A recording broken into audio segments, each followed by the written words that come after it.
Everybody in the room knows who he is and what he does, and that he's a unique, believe me, this man is a unique individual. I think you saw that with the children that were up here. By the way, 3 of those children are his, for that matter, and that was great. I thought it was wonderful. George is going to enlighten us on a subject that is near and dear to his heart, and that's all of the issues concerning asphalt rubber or rubberized asphalt. And I think you're going to touch on some of the reasons why it is not exactly gone where we'd hoped it would over the years. So that's an interesting subject. Should lead to a lot of discussion, I think. Go ahead, George. Again, he's a great speaker. Give him a hand, you guys.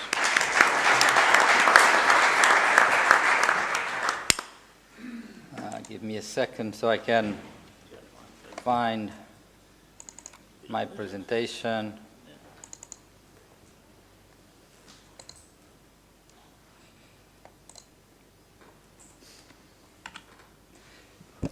I don't know if you know that few buildings from here is one of the most renowned psychiatrist centers in the world. Some send all the loony bins here to see if something can be done. So I thought this was appropriate, that you are now doctors and I am the patient. You need to evaluate if I should be committed to a hospital for mental illnesses or not. Because I actually sometimes don't know. I'll go with you. Do I need help? At the end of the presentation, I hope you can ask questions to see if it's a case or not. So let's go to our first session. So I'm laying in the couch here. You are the doctor sitting there calmly thinking, what is this guy telling me about? You know, it's crazy for sure what he's going to say. Let's put things in perspective, okay? In the past, McDonald invented asphalt rubber and gave to Carl Jacobson the patent. And this man had 20, 30 blenders centered in Phoenix. He would dispatch these blenders all across the United States. The price of asphalt rubber at the time was twice the price of normal bitumen. The man was a millionaire. He was selling asphalt rubber like there is no tomorrow. It's a successful business. Everybody wants to get into this business. He does not allow them. He has a patent. Unfortunately, the man likes to gamble. He had some problems, and he made fortunes and burned the fortune, make the fortune, burn the fortune, all thanks to asphalt rubber. Facts. George Way is here. He can vouch for it. He was there at the time. Sold like hot potatoes, this asphalt rubber. So, patents expired. I liked asphalt rubber. I thought this is great. So I personally made presentations for more than 30,000 people in the world, for sure, minimum number. In China alone was 25,000 over the period of 4 years, okay? Every week I was going there. I introduced in Portugal, Brazil, Spain, Italy, Austria, Germany, Angola, Sudan, China, UK, asphalt rubber. Many of the first tests were done by me, promoting asphalt rubber, which I think is a great product. Well, listen, the price of asphalt rubber sold in all these places was maybe 20% more, 15, 25% more than regular bitumen. This is like a fire that doesn't start. You know, you have tried to put fire to wet wood. It doesn't go. So why? How can this guy, Jacobson, sell something at twice the price? And actually they had no data. At the time, 30 years ago, what do they know about asphalt rubber? We have done more research on asphalt rubber ever since than all put together. He had two graphs that that thing was more viscous and was more resilient. That's all he knew. And he could sell that thing at twice the price. Now, 20% more with incredible performance. And this is 20% more by ton of asphalt rubber. By the time we actually apply it, it actually costs less. Unfortunately, you heard a presentation today from the Vice President of the roads in Portugal. Somehow here it still costs more. I don't understand. I told them we need to look at this data here again because something is not. Angel reported it costs 30% less. So, anyway, I need help. Something is missing here. Really? Don't you think something is missing? Okay. There have been challenges, I can tell you, for over a few, just to remind Sudan. The competition, we made a fantastic road. Actually, the only road that survived some rains. Perfect road after rains. Next day, they burned the equipment of asphalt rubber. Yeah, very, very interesting way of eliminating the competition. You know, it's why you bother fighting on specs? Why do you fighting on lobby? You know, just eliminate it. And you know, there has been, for instance, in Germany, Professor Dam, which invented wheel track. One time we're doing asphalt rubber there, and because he's a big professor in Germany, and we just Portuguese, these guys, low lives that, you know, just enjoy the sunset, says, no, you should put 8.5%. He says, no, you should put 6.5%. And I say, okay, it's going to crack in 2 years.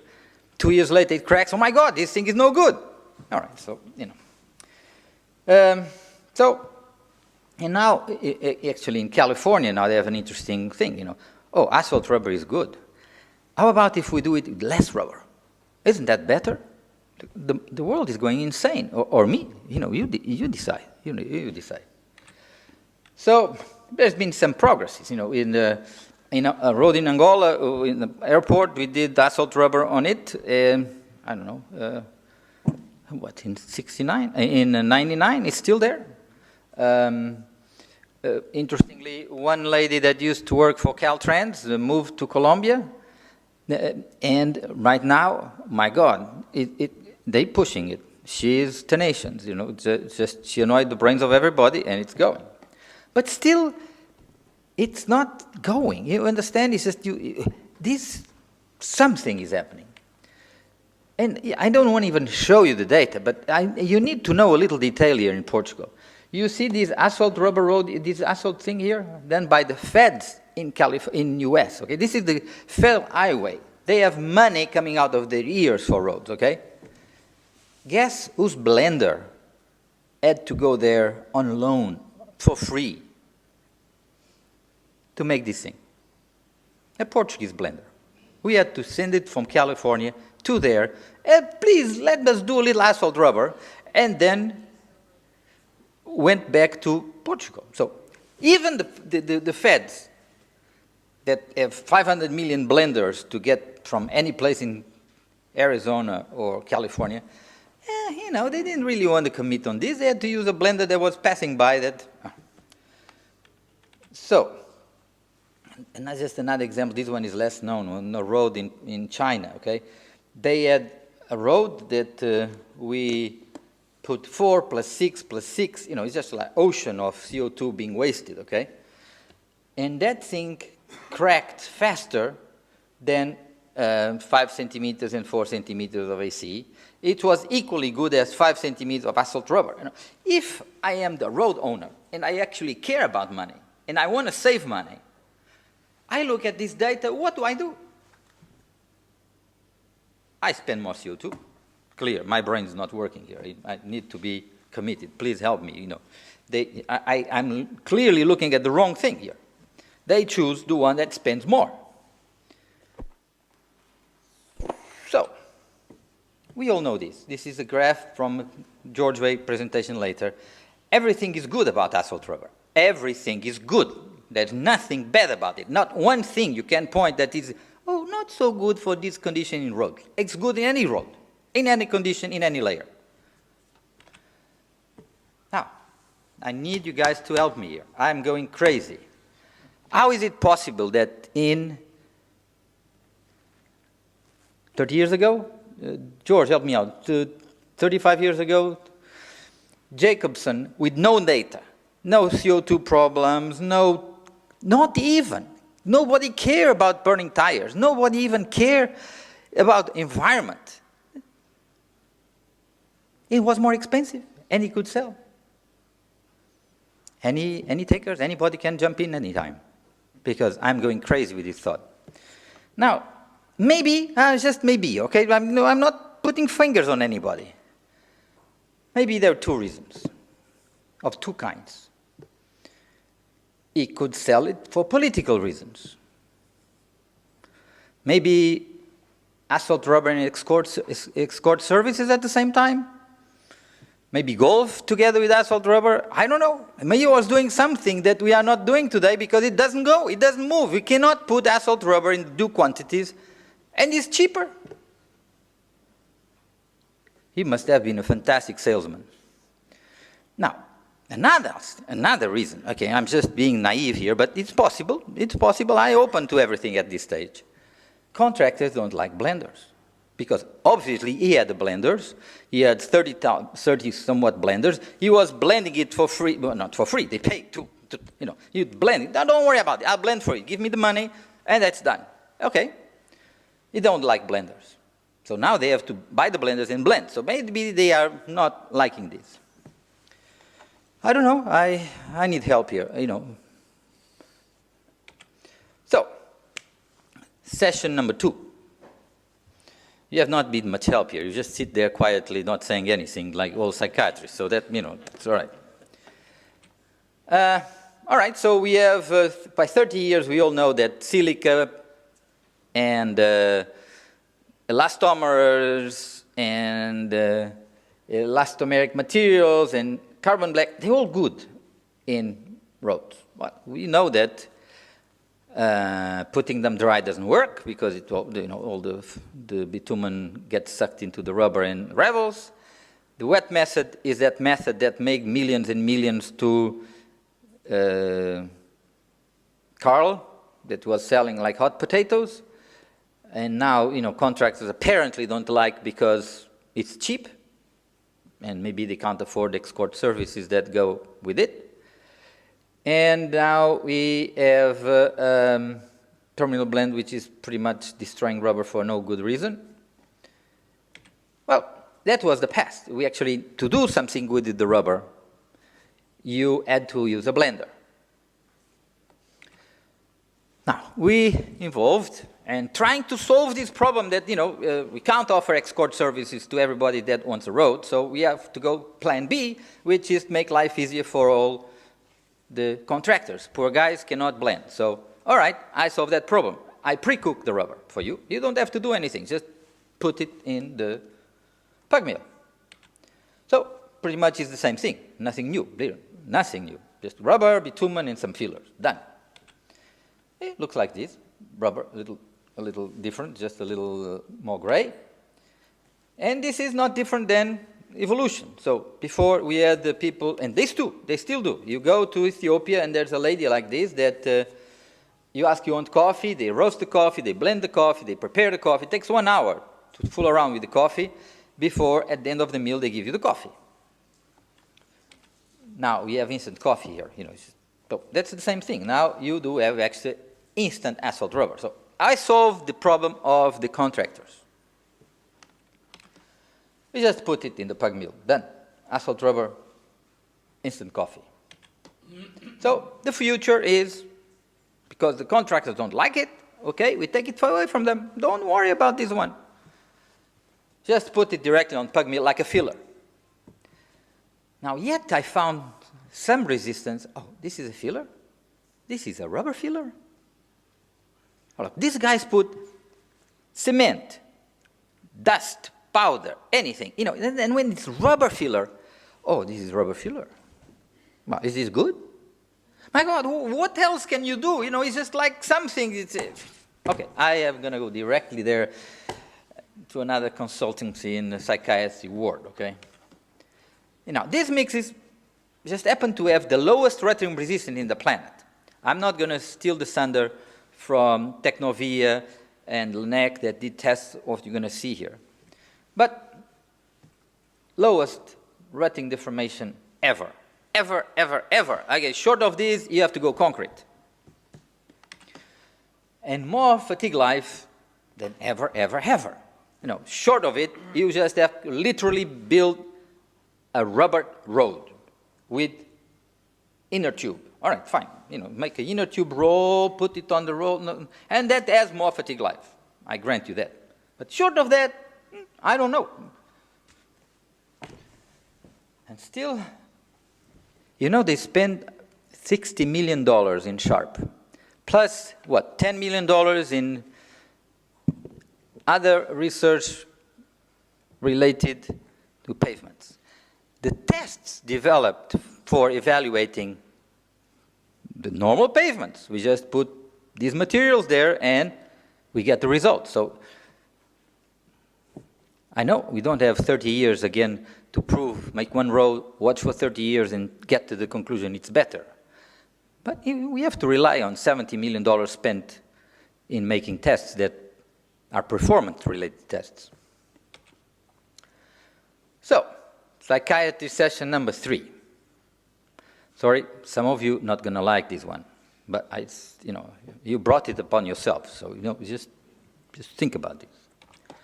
Okay, now this is fantastic, and listen, I'm honestly saying that the 3 sponsors of this event are the best in the planet at what they do. The others are not here, not even care about inviting them because they're not doing anything any good. So these 3 are doing good. Actually, some of the rubber that they recycle goes into pavements. And I recognize that they do some effort to make more rubber going into pavements. But still, even them, they're not as good as Carl at making crumb rubber going into pavements. So here we are.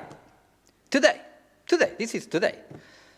You 1.3 euros, you buy a tire, you pay extra 1.3 euros, and big picture, okay? There are many details here. You don't chew me on the details.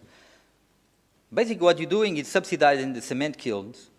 And, guys, please burn this for us, please, here. And I still give you money. Here, burn and give me money. Please, thank you so much because you destroyed an excellent product, okay? It's like burning mahogany, okay? And you still beg them, continue doing this, okay? All right. So, don't chew me up. The numbers may be a little wrong here, okay, but not too far. I made some rough computations. If you only charge 2 euros, who cares? You buy a tire for 200 euros, okay? And you put 202 or 201.50. Do anybody care? No. If you charge 2 euros, then, ta-da, you have free crumb rubber for all pavements. With free crumb rubber for all pavements, the asphalt rubber pavement would not even, you know, if anybody accepts, this may be a little more expensive, you know, they should be tortured. I don't know what's the right, it's not possible. You know, when you get free crumb rubber for pavements, you have fantastic pavements, totally green, totally environment. And you say, this is not fair. We are subsidizing this paving industry. Really? You are already subsidizing the cement kiln guys. So, one or another. And this one actually is better for the environment. Because, all right, let's see. Okay, right now it's good, meaning for sure it's better to burn the tires than bury the tires. We're good. We're getting, for each 1.3 euros, you pretty much get about 13,000 BTUs back in energy. Not bad. Now, if you charge 2 euros, we get back about 200,000. Are we discussing little numbers? No. Okay, clear, guys. I'm not seeing the big picture because something is happening and that this is not happening. So I am not illuminated. I'm sure someone else did this before, did this analysis, but did not go. So, He now spends 1.3 euros recycle fee per tire. No CO2 saved. Because nothing happened. Just burn, gone in, go burn. If you didn't burn this one, you burned the other one. You still have some cadmium there, but good filters take care of that. I'm going that way. Tan-tan, you spend another 50 cents. And all of a sudden you are saving 146 tons per lane mile. Can someone quickly pass this carbon tax so that we start getting these people moving in the right direction? Without carbon tax, everybody going to sitting there, oh yeah, very good, interesting. All right, so I know this is difficult, political difficulty. We cannot put 1.5 euros, you're going to put 2 euros. Oh my God, the world's going to collapse on us. We can't do this. All right, fine. Don't take the decision. Go to the consumer, in the little sheet in the thing, okay, my friend, you want to pay 1.5 euros and you have your tire burn? Or you want to put 2 euros and have better roads, better education? Which one you want? Let the people decide. Little tick mark. Charge me 1.5, tick, charge me 2, and I have better roads.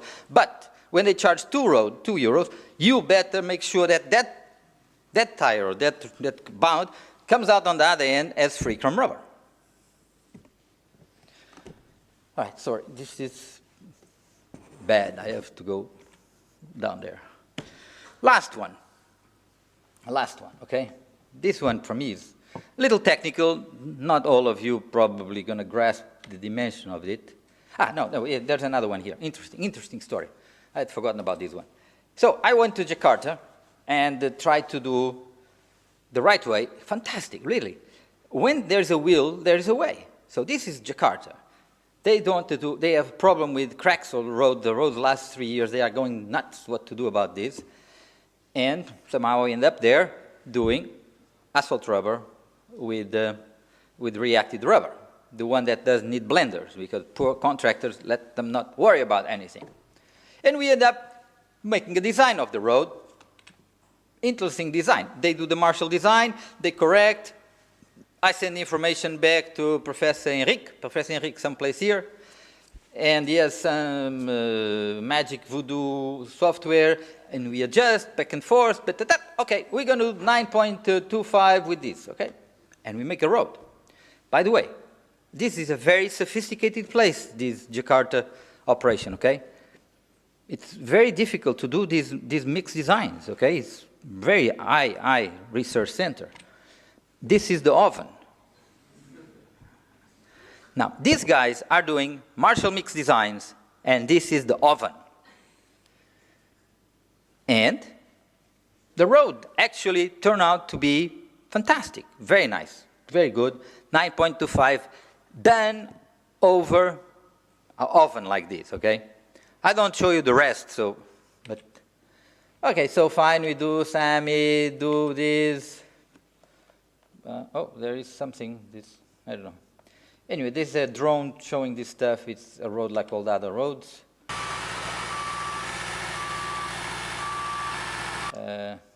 Next, don't want to. Okay, next. And the road, and by the way, the road is all end up covered with asphalt rubber. It's beautiful. And something interesting happens is that the people that drove on the other roads, they keep coming back. Oh, what is this? Get out, come back. Come out, come back. Because they never saw such smooth, quiet road. I should make them count the traffic because it's going to have 3 times more traffic than should have, okay? But it went to the news, what is this, blah, blah. Good road, okay? Now, interestingly enough, Professor Camille happened to be there for the IRF event organized by our friend Esteban. And, it's okay, this is interesting, good. I like this. I have a few PhD students, master students that have some work to do. Well, send me the gradation. How is my materials? Bitumen, more or less the same reacted rubber. Now, that is a very, very good state-of-the-art laboratory, okay? Send the gradation, gyratory compaction, the one that is the product of $60 million of research going into it. They do the whole thing, ta-da! They got to the same asphalt content by themselves, okay? They have never been related to anything, so they got the same conclusion. Why they spent $60 million to get the same conclusion and the other guys with the oven like that got, okay? Or the iMix. And they continue. They concluded that that mix not going to rot according to the US standards. They did not crack. They crack much less than even the Swedish tests that were done, I don't know by whom, but they did much better. So, interesting, huh? Some guys in the middle of nowhere developed the same mix design as the state of the art. What does it mean? For me, it means it's a robust design. You know, it's not flimsy. There's no this way is stable. It's the core essence of that mix is good, plus or minus little variations. Last one. So this was a little bit tricky, for not everybody understands this one, but I'll try to explain this percent recovery. A new test spent by this, again, $60 million research, where we twist the mix, twist the binder and recover. Twist, recover, twist. So perfect elastic is when it recovers 100%. Bad is when it doesn't recover. All right? So without rubber, it doesn't recover. Right? It's viscous. With rubber, reacted rubber, it recovers 93 to 95%. Okay? Listen, I look at this data and I say, wow, what I want in my pavement? Which one? Somehow people still come with zero, okay? So clear, guys, I have to go to the Looney Bin because any normal person, well, sorry, not anymore. I think that it's indisputable that you want a pavement that is flexible, called flexible pavement. Flexible does mean flex, flex, flex, and crack. Means flex, flex, flex forever, and doesn't crack. Rubber flex, flex, flex, flex, flex, flex, and doesn't crack. So now we have a technology that put a lot of rubber in pavements, making elastic binders. So maybe, I don't know. Zero is good. We have been done zero for all our lives. Why should we change now? So, many of these are done to prove that this is not just some crazy stuff. It works. The pavements are there the way they should be. It doesn't mean that they're all perfect because some people just don't understand the meaning of the words. Must compact immediately, and they compact 3 hours later, but, that's another story. So, what is the future of asphalt rubber pavements? Well, clear I need help. I'm clearly delusional here. So, call the guys on white suits. I have this vision that all pavements in the future will have reacting activated rubber. But again, you are thinking he clearly needs help. Where are the guys coming with white suits? I'm done. All right, questions. If you don't ask questions, I guarantee you I'll ask some key people here some very tough questions. So you better ask the questions, otherwise I will.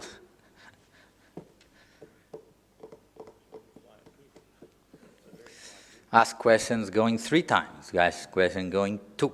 Ask questions going 1. No takers? All right, here it goes. Corbetta was the man that put in my brain that he tried to even think about having a tipping fee for which chrome rubber would cost 0.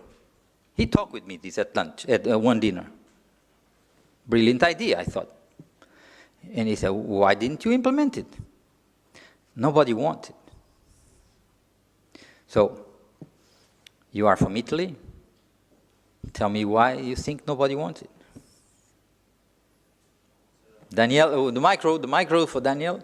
And you are just the beginning. Eh? All of you, don't ask questions. You are in trouble, okay? Here, I have. Right here. Wait, no, you have two of them right here.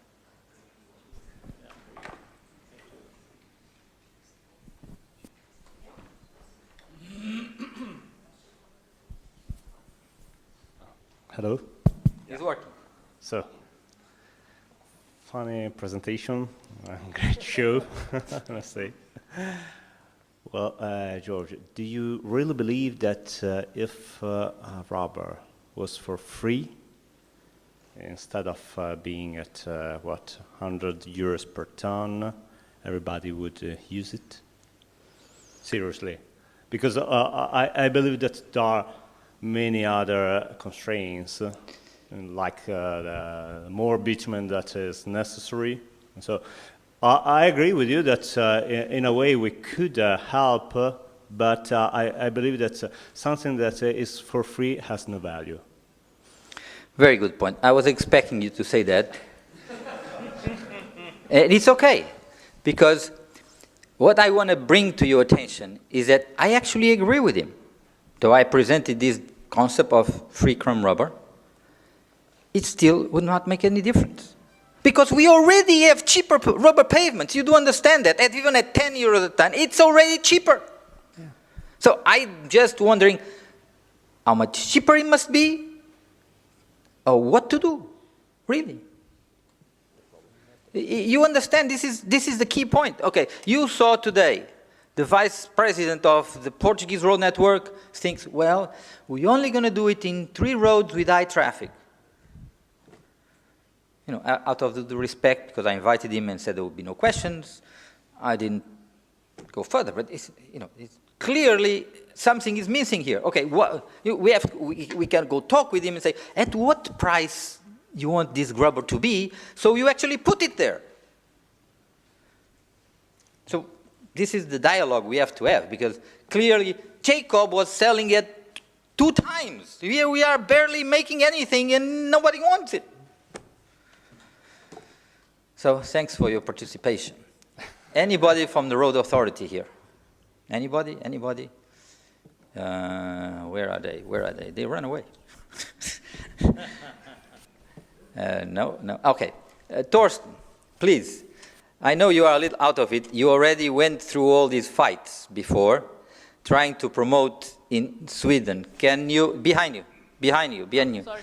Can you help us here and make this the light? You already went through the road. I understand that in Sweden, you only actually need tremendously good rock, because your major problem is the study tires. But, you know what I'm trying to say, so help us out here.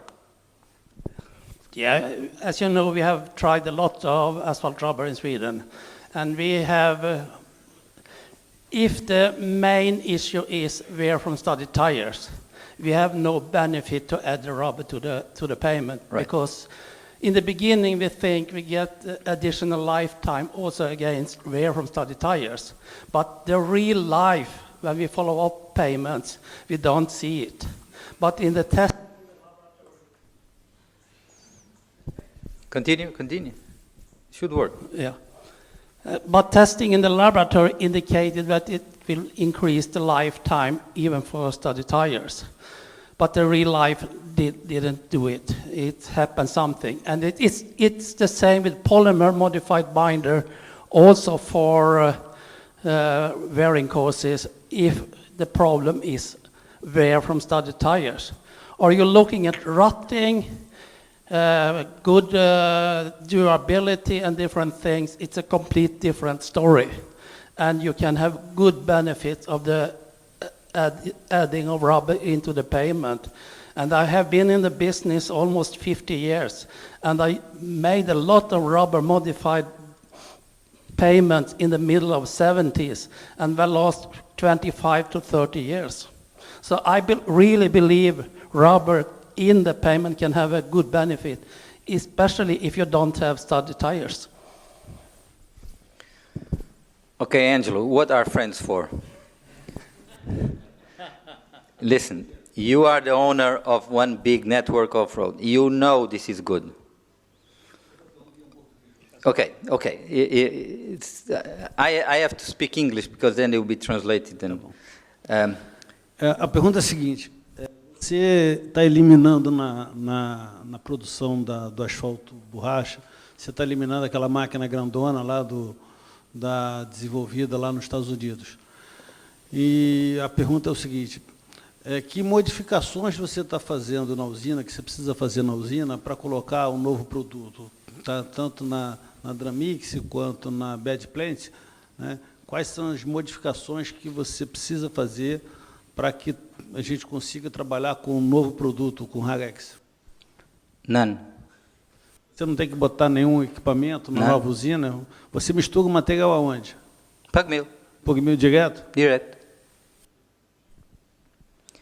Fica mais barato ainda, então fica mais fácil. Exactly.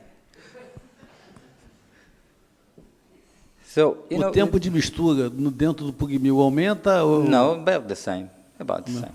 About the same.